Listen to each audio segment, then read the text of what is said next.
I was introduced to boxing by the late Jimmy Beckett. He was a very good friend of my father's. We used to go to his yard all the time when he was working and sit there. My dad and him used to talk about boxing. And for some reason, I was 11 years of age and I sat there and I said, Jim, can you take me down the boxing gym? And from that day on, I never looked back.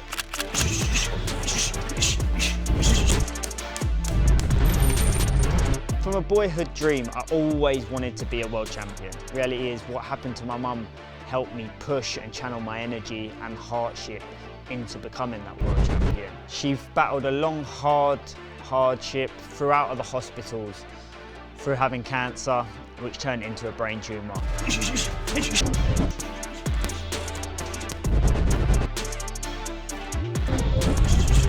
When she was ill, I promised her that I would never give up. I would go all the way and lift that world title. The first time out, I got beat and it killed me. It killed me inside and I felt so ashamed of myself. The second time when I went out and I won the title, it was all the hardship, all the pent-up aggression, all the mad things I had to suffer, and I put it in there and I got the title. And when I give it to her on that night, seeing her smile, seeing her eyes bright as anything, that was the most important thing. The best teacher I've had throughout my career is probably my father, if I am honest. Maybe not the best technically, but if it wasn't for him, I wouldn't have realised what I had to do to become an elite athlete. My dad supported my dreams from a very young age. I got on the GB team at just 15. So from an early age, I was going up in the morning, doing my running, and then going to school all day, falling asleep in some of my classes, and then going on to the gym at night. Although my dad might have been a pushy parent at times, if it weren't for him, I wouldn't have been where I am today. I sacrificed my whole life, my whole childhood. I'm 17 years deep into this career now. It's hard. We can't eat the foods we want. We can't go to social events we want. We have to lock ourselves away. We have to dedicate and sacrifice everything, because in that ring, reality is, if you're cutting corners, you're gonna get hurt.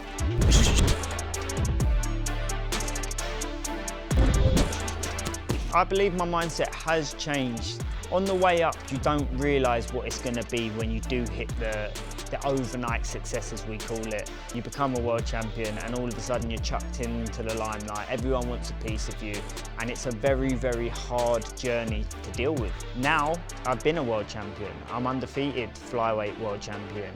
Now my mindset, my life, everything has changed. I've just introduced to the world my baby daughter, Sophia.